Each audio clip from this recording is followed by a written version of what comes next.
미팅이 늦겠는데?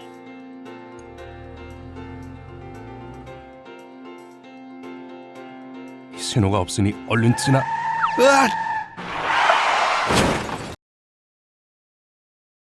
괜찮으세요? 그렇게 세게 달려오면 어떻게 합니까? 아휴, 아휴. 정말 너무하시네. 전 걱정돼서 먼저 물어본 건데 저도 다쳤다고요. 아저씨 때문에 사고가 난 거잖아요. 무슨 말씀이세요? 교차로에 진입은 제가 먼저 했다고요. 그쪽에서 양보를 하셨어야죠. 먼저 진입했다고요? 아저씨가 과속을 해서 사고 난 거 아닙니까? 이 사람 안 되겠네. 경찰 불러야겠네. 불러요. 부릅시다.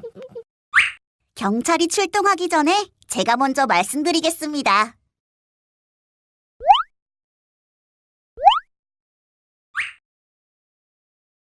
사고 현장과 사고 차량을 살펴보니 차 박사 씨 차량이 가해 차량에 해당하겠는데요. 왜 제가 가해자가 되죠? 도로교통법 제26조 3항에 따르면 신호등 없는 동일포 교차로에서 동시 진입한 직진 차량 간 사고에서는 우측 도로에서 진입하는 차량에게 우선권이 있어요. 한 남자 씨 차량이 우측에서 진입했으니까 한 남자 씨 차량에 우선권이 있는 거죠. 동시 진입한 게 아니라 제가 먼저 진입했다니까요? 죄송하지만 현재 충돌 부위와 사고 지점 등을 감안할 때 차 박사 씨 차량의 선진입은 인정하기 어렵습니다. 딱 봐도 동시진입이구만. 죄다 자기가 박사지. 다 자기 말이 상식이래요. 사고가 나면 자기 입장에서 해석하기 마련이니까요. 이렇게 자기중심적인 사고 해석이나 과실 비율에 대한 이해 부족 또는 왜곡된 정보, 그리고 다양하고 복잡한 사고 유형, 사고 당사자 간의 약속 위반 내지 무조건적인 억지 주장 등이 교통사고 과실 분쟁을 유발하는 주 요인이라고 할 수 있어요. 아무래도 금전적인 문제와도 연결되다 보니 그래요. 과실 비율에 따라 본인들이 배상하거나 배상받을 금액이 결정되기 때문에 사고 당사자들에게는 더욱 민감한 문제로 다가올 수밖에 없는 거죠. 그럼 이 사고의 과실 비율은 어떻게 됩니까? 과실 비율은 보험회사에 문의해 볼까요? 차박사 고객님, 사고 접수해주신 것 관련하여 사고조사 결과 저희 과실 비율이 60%, 상대 보험회사는 40%에 해당할 것 같습니다.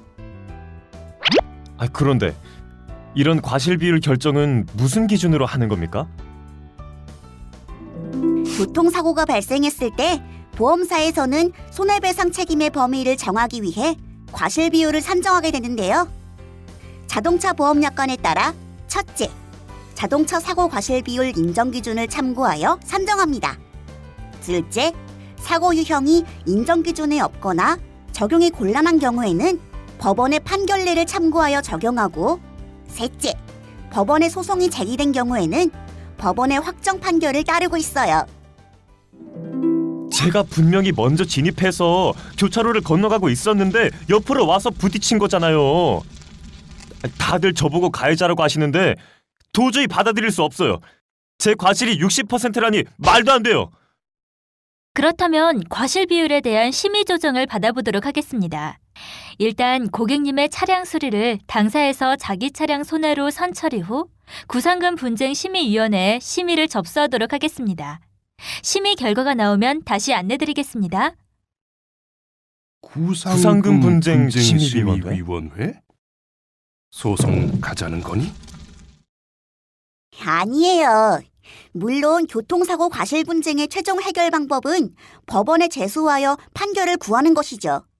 그러나 모든 과실 분쟁을 소송으로 해결하기에는 경제적, 사회적 비용뿐만 아니라 특히 많은 시간이 소요되잖아요.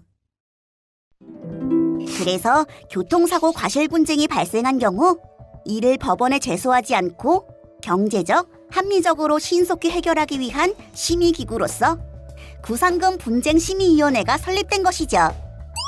정말 법원에 안 가도 되겠어요? 구상금 분쟁 심의위원회에서는 교통사고 손해배상 전문 변호사들이 심의 절차에 따라 객관적이고 합리적인 과실 비율 결정으로 자동차 보험 과실 분쟁을 효율적으로 해소하고 있다고요.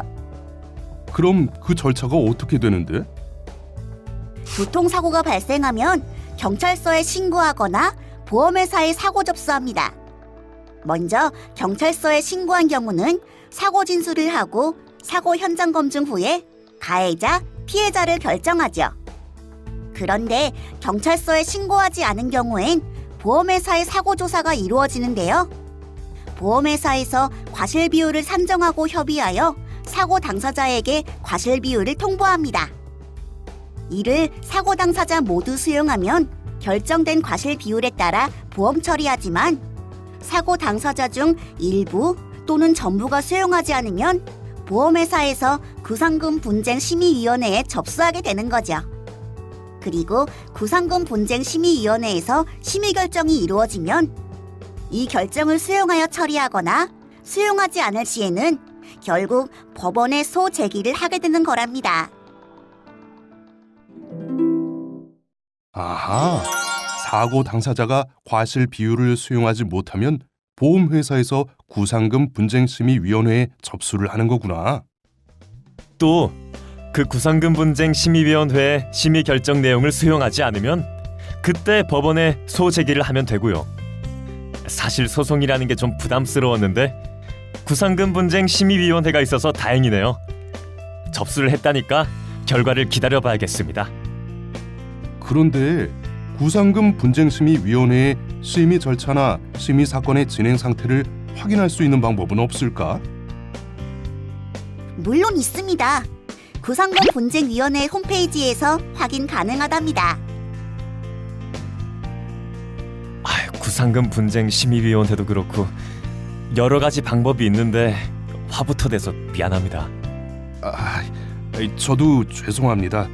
다짜고짜 몰아붙여서.